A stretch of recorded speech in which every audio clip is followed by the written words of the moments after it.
வணக்கம் ஃப்ரெண்ட்ஸ். பாண்டியன் ஸ்டோரில் என்ன நடக்குதுன்னு ஒரு நட பார்த்துட்டு வரலாம் வாங்க. வீட்டில் இருக்க பொடுசுங்கள்லாம் சேர்ந்து மயிலை சர்ப்ரைஸ் பண்ணணும்னு பெரிய அரேஞ்ச்மெண்ட்ஸ் பண்ணியிருக்காங்க. சரவணன் மயிலுக்காக ஒரு அழகான புடவை எடுத்துகிட்டு வந்திருக்காரு. அதை கொடுங்க அப்படின்னு எல்லாரும் சொல்ல அதை மயிலுக்கு கொடுக்குறாரு. மயில் ஏற்கனவே இந்த அரேஞ்ச்மெண்ட்ஸ் எல்லாம் பார்த்துட்டு ரொம்பவே சந்தோஷப்பட்டுட்டு இருக்காங்க. புடவையும் சரவணன் கொடுக்க அவங்களோட சந்தோஷத்துக்கு எல்லையே இல்லாமல் இருக்கு. அதை கையில் வாங்குறவங்க அத்தை நல்லா இருக்குல்ல அப்படின்னு கேட்க கோமதியை நல்லா இருக்குன்னு சொல்லிட்டு இருக்காங்க. அண்ணே பிடிச்சிருக்கான்னு கேளுன்னு அப்படின்னு செந்தில் எடுத்து கொடுக்க அப்படின்னு தயங்கிட்டு இருக்காரு சரவணன். கேளுன்னு அப்படின்னு மறுபடியும் செந்தில் சொல்ல புடவை பிடிச்சிருக்கா அப்படின்னு சரவணன் கேட்க பிடிச்சிருக்கு மாமா அப்படின்னு ரொம்பவே எக்ஸைட் ஆகி கண்ணெல்லாம் சந்தோஷத்துல கலங்கி போய் நிக்கிறாங்க. மயிலு கையில இருந்து புடவையை வாங்கி கொடு அப்படின்னு மயிலோட உடம்புல வச்சு பாக்குறாங்க கோமதி. மயில் சந்தோஷத்துல விம்மிக்கிட்டு இருக்க நல்ல பொருத்தமா இருக்குல்ல, அம்சமா இருக்குன்னு சந்தோஷமா சிரிக்கிறாங்க கோமதி. டேய் அடுத்த தடவை நான் புடவை எடுக்க போகும்போது நீயும் கூட வரணும்டா, அம்புட்டு நல்லா செலக்ட் பண்றடா அப்படின்னு கோமதி பெருமையா சொல்ல ஏம்மா அப்படின்னு கொஞ்சம் கூச்சமா நெளிகிறாரு சரவணன். மயில் ரொம்பவே நெகிழ்ந்து போய் தேங்க்ஸ் மாமான்னு மனசார சொல்றாங்க. அவரும் அப்படின்னு அதை அக்செப்ட் பண்ணிக்கிறாரு. அப்படியே கேக்கையும் வெட்டிடுவோமான்னு கதிர் கேக்குறாரு. நான் எடுத்து வைக்கிறேன்னு கேக் பக்கத்துல போறாரு செந்தில். வாங்கன்னு அப்படின்னு செந்தில் கூப்பிட டேய் போதுண்டா இவளை பார்த்தது, கேக் வெட்டலாங்கிறாங்க கோமதி. பாவம் அவங்களுக்கு கேக் சாப்பிடுற அவசரம். கேக்கு செந்தில் வெளியே எடுத்து வைக்கிறாரு. கத்தி எடுத்து சரவணன் மயில் கிட்ட கொடுக்க மயிலுக்கு உணர்ச்சி பெருக்கல வார்த்தையே வரல பேச. அண்ணே 2 பேரும் சேர்ந்து வெட்டுங்கண்ணே அப்படின்னு செந்தில் சொல்றாரு. கேக்க பார்த்து ஆச்சரியப்பட்டு நிக்கிறாங்க மயிலு. அக்கா கேக்ல பாத்தியா, மச்சான் நீங்க பாத்தீங்களா, குடும்பமா இருக்காங்க பாருங்க அப்படின்னு பழனி சொல்ல ஹை கேக்கு ரொம்ப அழகா இருக்குடா அப்படின்னு கோமதி சொல்ல சரவணன் பார்த்துட்டு நல்லா இருக்குடாங்கிறாரு. பாப்பா நானு அவரு பாப்பா அப்படின்னு மயிலு ரொம்பவே பரவசப்பட்டு நிக்கிறாங்க. ஏய் அப்படின்னு மீனாவும் வாவ்னு ராஜியும் ஆச்சரியப்படுறாங்க இந்த பிக்க பார்த்து. நல்லா இருக்குங்கிறாரு கதிரும். கேக்கு வெட்டுங்கன்னு செந்தில் சொல்ல கோமதியை விட செந்தில் தான் கேக் சாப்பிடுற அவசரத்துல இருக்காரு போல இருக்கு. 2 பேரும் சேர்ந்து வெட்டுங்க அப்படின்னு கோமதி சொல்ல டேய் சேர்ந்து வெட்டுறான்னு பாண்டியன்னு சொல்ல 2 பேரும் கத்திய சேர்ந்து கையில பிடிக்கிறாங்க. எல்லாரும் கிளாப் பண்ண ஏன்னு கத்த 2 பேரும் கேக்க கட் பண்றாங்க. கொஞ்சமா கட் பண்ணி சரவணன் மயிலுக்கு ஊட்டி விட மயிலோட சந்தோஷம் இவ்வளவுதான் அவ்வளவுதான்றது இல்ல, அவங்க அதுலயே கொஞ்சம் உடைச்சு சரவணனுக்கு ஊட்டி விடுறாங்க. பாண்டியன் ரொம்ப பரவசமா பார்த்துட்டு இருக்க கோமதி 2 பேரையும் பிளஸ் பண்றாங்க. அக்கா அப்படின்னு கொஞ்சம் கேக் எடுத்து ராஜி ஊட்டி விடுறாங்க. அக்கா கங்க்ராட்ஸ் அப்படின்னு மீனா கொஞ்சம் ஊட்டி விட்டுட்டு அவங்க கன்னத்துல தடவி விட்டுடுறாங்க. சரவணனுக்கு கதிரும் செந்திலும் ஊட்டி விடுறாங்க. அடுத்து இந்தாமான்னு கோமதி மருமகளுக்கும் மகனுக்கும் ஊட்டி விட அடுத்து பாண்டியன் ஊட்டி விடுறாரு. நல்லா இருக்கணும்ப்பா நீங்கன்னு வாழ்த்துறாங்க. அடுத்து சுகன்யாவும் மயிலுக்கு வந்து கேக் ஊட்டி விட்டுட்டு போறாங்க. சரவணன் மயில் 2 பேருக்குமே அது ரொம்ப ப்ரீஷியஸான ரொம்ப சந்தோஷமான மொமெண்டா இருக்கு. நைட்டு மயில் ரூம்ல உட்காந்து அந்த புடவையை திருப்பி திருப்பி பாக்குறது மேல வச்சு பாக்குறதுமா இருக்காங்க. சரவணன் உள்ளர வர மாமா அப்படின்னு சந்தோஷமா எழுந்திருக்க மயில் உட்காரு உட்காரு அப்படின்னு எதிரில் உட்கார்றாரு. மாமா திடீர்னு இப்படி புடவையெல்லாம் வாங்கி கொடுப்பீங்க, இந்த மாதிரி கேக்கெல்லாம் வெட்டுவீங்கன்னு நான் எதிர்பார்க்கவே இல்லை. புடவை ரொம்ப நல்லா இருக்கு மாமா அப்படின்னு மயிலு சொல்ல நானா இந்த கலர் நல்லா இருக்கும்னு நினைச்சு வாங்கிட்டு வந்தேங்கிறாரு சரவணன். நல்லா இருக்குமா, வாடாமல்லி கலர் மாமா, எனக்கு ரொம்ப பிடிச்ச கலரு, ஏதாவது ஃபங்க்ஷன் வந்தா கட்டிக்கணும், ஆனா இது என்ன விலையாதான் இருக்கும்னு தெரியலன்னு மயிலு சொல்லிட்டு இருக்கவே சரவணன் எழுந்து போய் பீரோவை திறந்துட்டு இருக்காரு. என்னது மாமா என்னன்னு மயிலு கேட்டுட்டு இருக்க சரவணன் எதையோ எடுத்து முதுகுக்கு பின்னாடி மறைச்சிட்டு வர்றாரு. உனக்கு புடவை மட்டும் இல்ல, உனக்காக இன்னொரு விஷயமும் வாங்கிட்டு வந்திருக்கேன் அப்படின்னு சரவணன் சொல்ல மயிலுக்கு சந்தோஷமும் சர்ப்ரைஸும் தாங்க முடியல. என்ன மாமா சொல்றீங்க, என்ன மாமான்னு 2 கை பக்கமும் திரும்பி திரும்பி பாக்குறாங்க மயிலு. இருன்னு அவரு சொல்ல மயிலுக்கு தாங்க முடியல. இருன்னு அவரு ரைட் ஹேண்ட முன்னாடி நீட்ட வாழை இலையில பூ கட்டி இருக்கு. ஹை மல்லிகைப்பூ எனக்கா அப்படின்னு மயிலு கேட்க இல்ல எனக்கு அப்படின்னு சரவணன் சொல்றாரு. சொல்லுங்க மாமா எனக்கா அப்படின்னு மயிலு கொஞ்சலா கேட்க உனக்கு தான் அப்படிங்கிறவரு மயிலை பார்க்க மயிலு ரொம்ப சந்தோஷமா ஏங்க நீங்க பீரோவை திறந்த உடனே மல்லிகைப்பூ வாசனை வந்துச்சு, நான் கூட ஏதோ சாமிக்கு தான் வாங்கிட்டு வர்றீங்களோன்னு நினைச்சேன், நீங்க எனக்காக வாங்கிட்டு வந்திருப்பீங்கன்னு நான் எதிர்பார்க்கவே இல்லை அப்படின்னு மயில ரொம்ப சந்தோஷத்தோட சிரிக்க இந்தா வச்சுக்கோன்னு நீட்டுறாரு சரவணன். மாமா தப்பா நினைச்சுக்க மாட்டீங்கன்னா இத நீங்களே தலையில வச்சு விடுறீங்களாங்கிறாங்க மயிலு. ஏய், இதுல தப்பா நினைக்க என்ன இருக்கு, நானே வச்சு விடுறேன் அப்படிங்கிற சரவணன் ரொம்ப அழகா மெதுவாத மயிலோட தலையில வச்சு விடுறாரு. கண்ணாடியில தெரியிற மயில் சரவணனோட பிக்கு ரொம்ப அழகா இருக்கு. ரெண்டு பேரும் கண்ணாடியில ஒருத்தர் பார்த்துக்கிட்டு அப்படியே நின்னுட்டு இருக்காங்க. மயில் சந்தோஷத்துல 5 கிலோ வெயிட் சேர்ந்திருக்காங்க மாதிரி இருக்கு. மயில் சரவணன் பக்கம் திரும்பி நல்லா இருக்கான்னு கேட்க அவரும் நல்லா இருக்குன்னு தலையாட்டுறாரு. மயில் மறுபடியும் நெகிழ்ந்து போய் தேங்க்ஸ் மாமான்னு சொல்ல, தேங்க்ஸா எதுக்குன்னு கேக்குறாரு சரவணன். எல்லாத்துக்கும் தான், என்னமோ தெரியல, இன்னைக்கு எனக்கு ரொம்ப ரொம்ப சந்தோஷமா இருக்கு மாமா அப்படின்னு மயிலு சொல்ல, நாளைக்கு நம்ம குழந்தைய முதல் தடவையா பார்க்க போறோம்ல, அதை நினைச்சு நானுமே ரொம்ப சந்தோஷமா இருக்கேங்கிறாரு சரவணன். ஏன் மாமா, அந்த சந்தோஷத்துல தான் எனக்கு புடவை பூவெல்லாம் வாங்கிட்டு வந்து தந்தீங்களா அப்படின்னு மயிலு கேட்க, மயிலோட கையை மெதுவா பிடிச்சி அதுவும் ஒரு காரணம் தாங்கிறாரு சரவணன். நீ அடிக்கடி நம்ம குழந்தைகிட்ட பேசிட்டு இருக்கிறத நான் பார்த்துருக்கேன் அப்படின்னு சரவணன் சொல்ல, மயிலுக்கு ஏக வெக்கமாயிடுது. ஐய, எப்ப பாத்தீங்கன்னு கேக்குறாங்க. நான் யாரும் இல்லாதப்ப தானே பேசுவேன் அப்படின்னு மயிலு கேட்க, யாரும் இல்லாதப்பெல்லாம் நீ பேச மாட்ட, யாரும் இல்லைன்னு நினைச்சுதான் நீ பேசுவியே அப்படின்னு சரவணன் சொல்ல, மயிலுக்கு ஏக வெக்கமாயிடுது. அதை பாக்குறதுக்கு ரொம்ப நல்லா இருக்கும் அப்படிங்கிற சரவணன் மயிலையும் சேர்த்து ரசிச்சிட்டு இருக்காரு.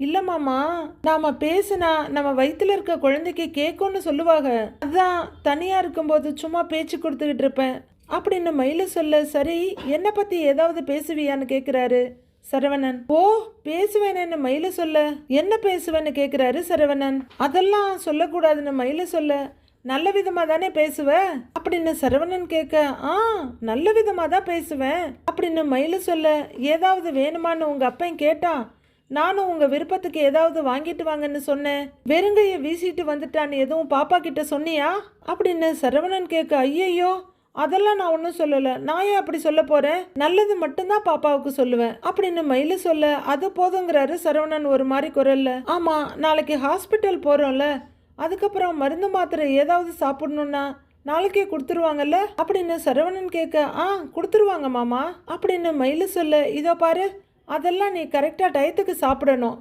சரியா அப்படின்னு சரவணன் கேட்க, சரிங்க மாமான்னு தலையாட்டுறாங்க மயிலு. இன்னைக்கு கேக்ல ஒரு அப்பா அம்மா பாப்பாலாம் இருந்தாங்கல்ல, அதே மாதிரி நாமளும் ஒரு கியூட்டான குடும்பமா இருக்கணும், நம்ம குழந்தை ரொம்ப ஆரோக்கியமா இருக்கணும், அது ரொம்ப ரொம்ப நமக்கு முக்கியம் அப்படின்னு சரவணன் சொல்ல, கண்டிப்பா மாமா, ஆரோக்கியமா தான் இருக்குங்கிறாங்க மயிலு.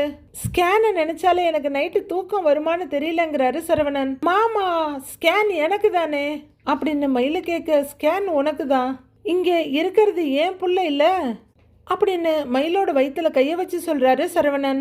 உடனே அவர் வயிற்றுக்கிட்ட குனிஞ்சு, குட்டி பாப்பா, உன்னைய பத்தி அப்பா அம்மா பேசுறது கேக்குதா, நீ பொறுக்கிற வரைக்கும் உங்ககிட்ட பேசுவோம், நீ பொருந்த பிறகும் உங்ககிட்ட தான் பேசுவோம், அதை விட்டா எங்களுக்கு வேற வேலையே இல்ல, நீதான் எங்க 2 பேருக்கும் உலகமே அப்படின்னு சரவணன் சொல்லிட்டு இருக்க, மயிலு நெகிழ்ந்து போய் நிக்கிறாங்க. சார், பாண்டியனுக்கு இது தெரியுமா, ஏற்கனவே 20 மணி நேரம் கடையில் வேலை பார்க்க வைக்கிறவரு, இதெல்லாம் கேட்டால் வேறு வேலை இல்லைன்னு தெரிஞ்சா 24 மணி நேரம் வேலை பார்க்க வச்சிருவாரு, கவனமா இருங்க சரவணன். சரவணன் ஒரு ஃப்ளையிங் கிஸ் கொடுக்குறாரு வயிற்றுல இருக்க குழந்தைக்கு. மயில் ரொம்பவே நெகிழ்ந்து சந்தோஷத்துல சரவணன் பக்கத்துல வர அவர் ஒரு கையால் அணைச்சிக்கிறாரு. அப்படியே மயிலோட தலையில ஒரு முத்தம் கொடுக்கறாரு. மறுபடியும் அவங்களுக்கு ஒரு ப்ரீஷியஸான மொமெண்ட் கிடைக்குது. சரி, எவ்வளவு நேரம் இப்படி நின்றுகிட்டே இருக்கிறது, தூங்கலாமான்னு சரவணன் கேட்க, இன்னும் கொஞ்ச நேரம் இப்படியே இருக்கலாமாமா அப்படின்னு மயிலு கேட்க, இருக்கலாம் அப்படின்னு தலையாட்டிட்டு 2 கையாலையும் மயிலை ஹக் பண்ணிக்கிறாரு சரவணன். மறுநாள் பொழுது விடையுது. மயில சாமி கும்பிட்டுட்டு இருக்காங்க. சாமி, இனி என் வாழ்க்கையில சந்தோஷமே இருக்காதுன்னு நினைச்ச தருணத்துல தான் என் வயிற்றுல இந்த பாப்பா உருவாச்சு. என்கிட்ட பேசுறதைய நிறுத்தின என் மாமா நல்லா இப்ப பேச ஆரம்பிச்சிட்டாங்க. இந்த குடும்பமே என்ன கொண்டாடுது. இதுவரைக்கும் இல்லாத அளவுக்கு நான் சந்தோஷமா இருக்கேன். இந்த சந்தோஷம் எப்பவுமே நிலைச்சு இருக்கணும். இன்னைக்கு செக்கப்ல குழந்தை ஆரோக்கியமா இருக்குன்னு டாக்டர் சொல்லணும். நீ தான் எங்களை பாத்துக்கணும் அப்படின்னு உருகி உருகி வேண்டிட்டு இருக்காங்க மயிலு. அப்போ கோமதி போன்ல, சரிங்க சரிங்க, இதோ புறப்பட்டுட்டோம் அப்படின்னு பேசிக்கிட்டே வர்றவங்க போனை வச்சுட்டு, மயிலு, உங்க அம்மா தான் உனக்கு போன் பண்ணாங்களா, எடுக்கலன்னது எனக்கு கூப்பிட்டுட்டாங்கிறாங்க கோமதி. அப்படிங்களா அத்தை, நான் சாமி கும்பிட்டுட்டு இருந்தேன், அதான் எடுக்கல. கிளம்பிட்டாங்களாமான்னு மயிலு கேட்க, கிளம்பிட்டாங்களாம், வந்துட்டு இருக்காங்கிறாங்க கோமதி. அப்போ ரூம்ல இருந்து வெளியே வர்ற பாண்டியனும், என்னப்பா மயிலு, ஆஸ்பத்திரிக்கு கிளம்பியாச்சான்னு கேக்குறாரு. இதோ கிளம்பிக்கிட்டே இருக்கோங்க அப்படிங்கிற கோமதி. சரவணா, மீனா, ராஜி அப்படின்னு ஒவ்வொருத்தரையும் கூப்பிடுறாங்க. மீனா பேக்கோட வர, என்னம்மா ஆஃபீஸ்க்கு ரெடி ஆயிட்டியான்னு கேட்குறாங்க. ஆமா அத்தன்னு மீனா சொல்ல, சரி இன்னைக்கு ஒரு நாளைக்கு வெளியில் சாப்பிட்டுக்கிறியான்னு கேட்க, சரின்னு தலையாட்டுறாங்க மீனா. சரிங்க தன் அவங்க சொல்ல, அவங்கிட்டையும் சொல்லுமா இன்னைக்கு வெளியில சாப்பிட்டுக்க சொல்லி அப்படின்னு கோமதி சொல்ல, சரின்னு தலையாட்டுறாங்க மீனா. ஏங்க மதியம் நீங்க வந்துருங்க, நான் ஆஸ்பத்திரியில இருந்து வந்த உடனே உங்களுக்கு சமைச்சு கொடுத்துட்றேங்கிறாங்க கோமதி. ஏய் ஆஸ்பத்திரிக்கு போறேன், அங்க முன்ன பின்ன ஆகாதா? சமையல் பண்றத பத்தி ஒன்னும் கவலைப்படாத, நான் வெளியில சாப்பிட்டுக்கிறேன், நீ மயில மட்டும் பத்திரமா கூட்டிட்டு போயிட்டு வா அப்படின்னு பாண்டியன் சந்தோஷமா சொல்ல, மயில ரொம்ப சந்தோஷமா பாக்குறாங்க. மயிலக்காவோட அம்மாவும் அப்பாவும் வர்றாங்களாத்த அப்படின்னு மீனா கேட்க, இப்பதான் பேசுனாங்க, அவங்க கிளம்பிட்டாங்களா, நானு சரவணன் மயிலு அவங்க கூட போயிட்டு வந்துடுறோம் அப்படின்னு கோமதி சொல்ல, நான் நிறைய லீவ் எடுத்துட்டேன்ல, ஆபீஸ்ல வேற நிறைய வேலை இருக்கும், லீவு கிடைச்சிருந்தா நானும் உங்க கூட வந்திருப்பேங்கிறாங்க மீனா. அது பரவாயில்ல மீனான்னு மயில சொல்ல, அக்கா நானும் வரட்டுமான்னு ராஜி கேக்குறாங்க. ஏய் எதுக்குடி, நீ வீட்டுல அரசியோட இருந்துக்கோங்கிறாங்க கோமதி. அரசி அவ ஃப்ரெண்டு வீட்டுக்கு போறாளாம் அத்தை, அவளும் போயிட்டா அப்புறம் நான் தனியா தான் இருக்கணும், நான் வந்தா அக்காவுக்கு கொஞ்சம் சப்போர்ட்டா இருக்கும்ல அப்படின்னு ராஜி கேட்க, கோமதி யோசிக்கிறாங்க. அத்தை அத்தை ராஜியும் வரட்டுமே அப்படின்னு மயிலு கேட்க, சரிவான்னு ஒத்துக்கிறாங்க கோமதி. அடேங்கப்பா கேட்கறதெல்லாம் கிடைக்குதுன்னு மயிலு ரொம்ப சந்தோஷப்பட்டுட்டு இருக்காங்க. அப்போ நானும் ஹாஸ்பிட்டலுக்கு வர்றேன் அப்படின்னு கதிர் சொல்ல, நீ எதுக்குடான்னு கேக்குறாங்க கோமதி. ராஜி போறாங்கிறதுக்காக நீயும் ஹாஸ்பிட்டல் போறியோ அப்படின்னு மீனா கேட்க, இந்த அறிவு கெட்டவன் வந்துட்டாலோன்ற மாதிரி ராஜி பாக்குறாங்க. சேச்சே அப்படிலாம் இல்ல, நீ அன்னைக்கு சப்போர்ட்டா ராஜி வர்ற மாதிரி அண்ணனுக்கு சப்போர்ட்டா நான் வர்றேங்கிறாரு கதிர். சூப்பர்டா நல்லா சமாளிக்கிறேங்கிறாங்க மீனா. அதுவும் இல்லாம டிராவல்ஸ்ல இருந்து கார் எடுத்துட்டு வந்திருக்கேன், நானே ஓட்டிக்கிட்டு எல்லாரையும் கூட்டிட்டு போயிருவேன் அப்படின்னு கதிர் சொல்ல, அடேங்கப்பா எல்லாரும் ரெடியா தாண்டா இருக்கீங்கன்ற மாதிரி பாக்குறாங்க கோமதி. ஏண்டா சரவணா நீ வண்டிக்கு ஏதாவது எங்கேயாவது சொல்லி வச்சிருந்தியான்னு பாண்டியன் கேட்க, இல்லப்பா நான் தம்பி கிட்ட தான் சொல்லி வச்சிருந்தேன், ஆனா தம்பியே கூட வருவான்னு நினைக்கலப்பா, வரட்டுப்பா அவனும் அப்படின்னு சரவணன் சொல்ல, அப்படிங்கிற மாதிரி பாண்டியன் பேசாம இருக்க, ரைட்டு நாமளும் போலான்னு கதிர் சந்தோஷமா சிரிக்கிறாரு. ஆமாங்க நல்லது தாங்க, அவனே வண்டி ஓட்டுவான். நல்ல நேரம் ஆரம்பிக்க போகுதுன்னு நினைக்கிறேன், நான் போய் பேக் எடுத்துட்டு வர்றேன் இருங்கன்னு உள்ளர போறாங்க கோமதி. கோமதி ஒரு பேக் எடுத்துட்டு வந்து அதில் வாட்டர் பாட்டில் அது இதுன்னு எடுத்து வச்சிட்டு இருக்க, அத்தை என்ன பேக்கெல்லாம் பலமா இருக்குது அப்படின்னு மீனா கேட்க, ஆமாண்டி புள்ளத்தாச்சியை கூட்டிட்டு போறோம், அங்க எவ்வளவு நேரம் ஆகும்னு தெரியாதுல்ல, அதான் தண்ணி பாட்டிலு ஆப்பிள் பழங்கள்லாம் இதுல வெட்டி வச்சிருக்கேன் அப்படின்னு ஒரு பாக்ஸை தூக்கி உள்ளர வைக்க, செம்மன்னு பாக்குறாங்க மீனா. சந்தோஷமா சிரிக்கிறாங்க மயிலு. தண்ணி பாட்டில்லாம் எடுத்து வச்சியே, ஆஸ்பத்திரிக்கு போறதுக்கு பணம் எடுத்து வச்சியா அப்படின்னு பாண்டியன் கேட்க, எடுத்துக்கிட்டேங்கிறாங்க கோமதி. அப்புறம் இன்னொரு முக்கியமான விஷயம் கோமதி, சம்பந்தி வீட்டு ஆளுங்க 5 பைசா செலவழிக்க கூடாது, ஆஸ்பத்திரி செலவெல்லாம் நீயே நின்னு பாத்துட்டு வா அப்படின்னு பாண்டியன் சொல்ல, எனக்கு தெரியுங்க நானே பாத்துக்கிறேங்கிறாங்க கோமதி. மயிலு ரொம்ப பெருமையும் நிறையும் சந்தோஷமா நிக்கிறாங்க. மயிலு போலாமான்னு கோமதி கேட்க, போலாம் அத்தங்கிறாங்க. வரேமாமான்னு பாண்டியன் கிட்ட மயில சொல்ல, சரிப்பா பார்த்து பத்திரமா போயிட்டு வாங்க அப்படின்னு சொல்ல, சரிங்க மாமான்னு தலையாட்டிட்டு இருக்க, அக்கா பார்த்து பத்திரமா போயிட்டு வாங்க, ஆல் தி பெஸ்ட்னு மீனா மயில ஒரு ஹக் பண்ணி சொல்றாங்க. நான் போன் பண்றேன் அங்க போயிட்டுங்கிறாங்க மயிலும். டேய் நிலாவுக்கு ராக்கெட்லாம் விடலடா, ஆஸ்பத்திரிக்கு தானே போற, பார்த்து பத்திரமா மெதுவா ஓட்டிட்டு போயிட்டு வா அப்படின்னு கதிர்கிட்ட சொல்ல, அவரு சரிப்பாங்கிறாரு. என்னங்க ஏதாவது சும்மா குறை சொல்லிக்கிட்டு, அவன் எல்லாம் கரெக்டா பொறுப்பா வண்டி ஓட்டுவான், டேய் வாடா இந்தா வச்சுக்கோ அப்படின்னு அவங்க பேக் பண்ண பேக்கை கொடுங்கன்னு வாங்கிக்கிறாரு கதிர். நடக்க ஆரம்பிக்க, ஏய் போனை மறந்து வச்சுட்டு போறா பாருன்னு எடுத்து கொடுக்குறாரு பாண்டியன். சரிங்கப்பா போயிட்டு வரோன்னு சரவணன்னு தலையாடுறாரு. சரிங்க மாமா போயிட்டு வாங்கன்னு மீனாவும் பை சொல்றாங்க எல்லாருக்கும். ஏன்பா மீனா உன் அத்தைக்காரி இருக்காளே, அந்த கதிருங்கிறவனை எப்பயுமே விட்டு தர மாட்டாப்பா, அவன் என்ன செஞ்சாலும் கரெக்டு தான் சொல்லிடுவா அப்படின்னு குறை சொல்ற மாதிரி பாண்டியன் பெருமையா சொல்லிட்டு இருக்க, மீனாவும் சிரிச்சுட்டு சரிங்க மாமா டைம் ஆச்சு நான் கிளம்புறேன்றாங்க. சரிப்பா பார்த்து பத்திரமா போயிட்டு வாங்குறாரு பாண்டியன். மீனா கிளம்பிடுறாங்க. ஹாஸ்பிட்டலுக்கு 5 பேரும் வர்றாங்க. வா மயிலுன்னு கூப்பிட்டுட்டே போறாரு சரவணன். ரிசப்ஷன்ல போய் எஸ்கியூஸ் மீன்றவரு, இல்ல டாக்டர் பேர் என்னன்னு திரும்பி கேக்குறாரு. டாக்டர் கவிதான்னு அவங்க சொல்ல, டாக்டர் கவிதா மேடம் பாக்கணுங்கிறாரு சரவணன். அப்பாயின்மெண்ட் இருக்கா அப்படின்னு ரிசப்ஷன்ல கேட்க, இருக்குங்கிறாரு சரவணன். பேஷண்ட் பேரு அப்படின்னு அவங்க கேட்க, தங்கமயில் சரவணன் அப்படின்னு சரவணன் சொல்ல, ஒரு நிமிஷம் அப்படின்னு செக் பண்றவங்க, உட்காருங்க கூப்பிடுவாங்கங்கிறாங்க. மயில் ஸ்ட்ரெச்சர்ல படுத்திருக்க 4 பேர் தள்ளிக்கிட்டா போறாங்க, எதுக்கு அந்த வேர்டு பேஷண்ட்டுங்கிறத யூஸ் பண்ணணும், கன்சல்டேஷன் யாருக்குன்னு கேட்கலாம்ல, ஹாஸ்பிட்டல்ஸ் எல்லாம் இதை கொஞ்சம் கவனிச்சா நல்லா இருக்கும். உட்காருங்க, கூப்பிடுவாங்கன்னு அந்த லேடி சொல்ல ரொம்ப நேரம் ஆகுமான்னு கேட்குறாரு சரவணன். ஒரு 1/4 மணி நேரம் ஆகும், உட்காருங்க அப்படின்னு ரிசப்ஷன் லேடி சொல்ல, அண்ணே உட்காரலாம் வான்னு கூப்பிடுறாரு கதிர். வாங்கம்மா, வா மயிலு, வா ராஜி அப்படின்னு சொல்ல 3 பேரும் வந்து உட்காடுறாங்க. இங்கே உட்காருங்கம்மான்னு சொல்ல கோமதி, அடுத்து மயிலு, அடுத்து சரவணன் அந்த 3 சீட்டர்ல உட்காடுறாங்க. ராஜியும் கதிரும் நின்றுட்டு இருக்காங்க. மயிலு கொஞ்சம் நர்வஸா உட்கார்ந்துருக்க. ஏமா ஏதாச்சும் சாப்பிட்றியான்னு கேட்குறாங்க கோமதி. இல்லத்த வேண்டான்னு மயிலு சொல்லிட்டு இருக்கவே, மயிலு ஜூஸ் ஏதாவது வாங்கிட்டு வரட்டுமா அப்படின்னு சரவணன் கேட்க, இல்லம்மாம்மா வேண்டாங்கிறாங்க மயிலு.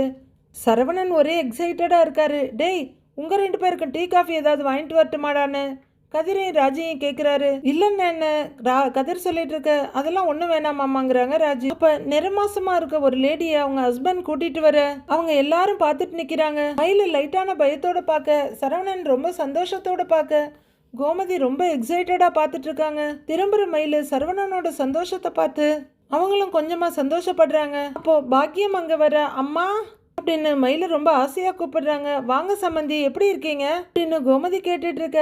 மாப்பிள்ளை எப்படி இருக்கீங்கன்னு சரவணனை கேட்குறாங்க பாக்கியம். நல்லா இருக்கேன் அப்படின்னு எந்திரிச்சவரு இடம் கொடுக்குறாரு. நீங்க உட்காருங்க மாப்பிள்ளைன்னு சொல்ல, இல்ல நீங்க உட்காருங்க அப்படிங்கிற சரவணன் கதிர் பக்கத்துல போய் நின்னுக்கிறாரு. அவங்க நின்னுகிட்டே இருக்க, உட்காருங்க தங்குறாரு சரவணன். மறுபடியும் கோமதி, மயிலு, பாக்கியம் 3 பேரும் உட்காடுறாங்க. மயிலு, நீங்க கிளம்பும் போதே நானும் கிளம்பிட்டேன், இருந்தாலும் லேட் ஆயிடுச்சு அப்படிங்கிறவங்க, எப்படி இருக்கீங்க சம்மந்தின்னு கோமதியை கேக்குறாங்க.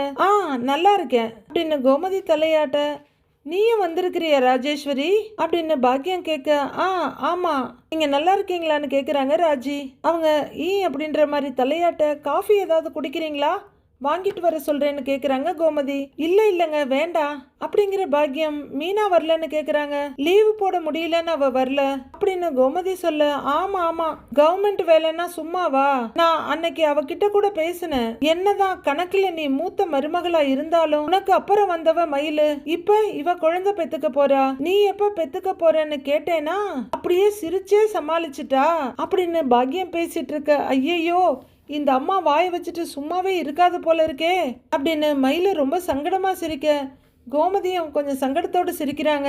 நீயும் சின்ன மாப்பிள்ளையும் கூட குழந்தை பெத்துக்கலாமே ராஜேஸ்வரி அப்படின்னு பாக்கியம் சொல்ல, அதானேங்கிற மாதிரி மயிலும் பார்க்க ராஜிக்கு என்ன சொல்றதுன்னு தெரியல. அவங்க கொஞ்சம் தயக்கமும் வெக்கமுமா நிக்க, அதை பார்க்குற கதிருக்கும் வெக்கம் வருது. பேக்ரவுண்ட்ல தன்னானே தந்தானே நானேன்னு ஒரு மெலோடி ஓடிட்டு இருக்கு. டக்குன்னு அவங்க மைண்ட்ல அன்னைக்கு நைட்டு பேசினது ஞாபகம் வருது.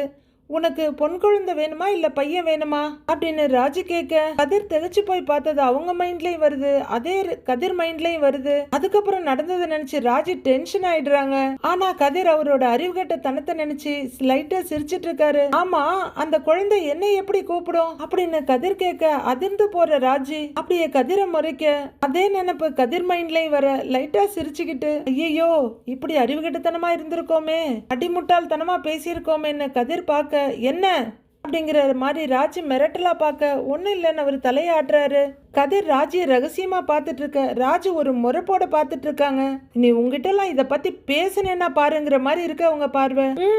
எல்லா மருமகள்களும் ஒரே நேரத்துல குழந்தை பெத்து போட்டா உங்களுக்கு தானே கஷ்டம் அப்படின்னு பாக்கியம் சொல்ல, எனக்கு என்னங்க கஷ்டம், பிள்ளைங்களை வளர்க்கறது எனக்கு சாதாரண விஷயம்தான், அதை நான் சந்தோஷமா பண்ணுவேங்க அப்படின்னு கோமதி சொல்ல, அப்படின்னு பெருமையா சிரிக்கிறாங்க பாக்கியம். இங்க தங்கமயில் யாருன்னு ஒரு சிஸ்டர் வந்து கேக்குறாங்க. நான் தாங்கன்னு மயிலு சொல்ல, டீடைல்ஸ் ஃபில் பண்ணணும் வாங்கன்னு கூப்பிடுறாங்க அந்த சிஸ்டர். போமா அப்படின்னு அவங்க அம்மா சொல்ல, நான் வருவா மயிலு உன் கூடன்னு கேக்குறாங்க கோமதி. நீங்க இருங்கத்த, நான் போய் பார்த்துட்டு வரேன் அப்படின்னு மயிலு மட்டும் போக ரொம்ப எதிர்பார்ப்போட பார்த்துட்டு இருக்காரு சரவணன். அவரு தனக்குள்ள சிரிச்சுட்டு கொஞ்ச நேரத்துல வெளியவே சிரிக்க ஆரம்பிச்சுட.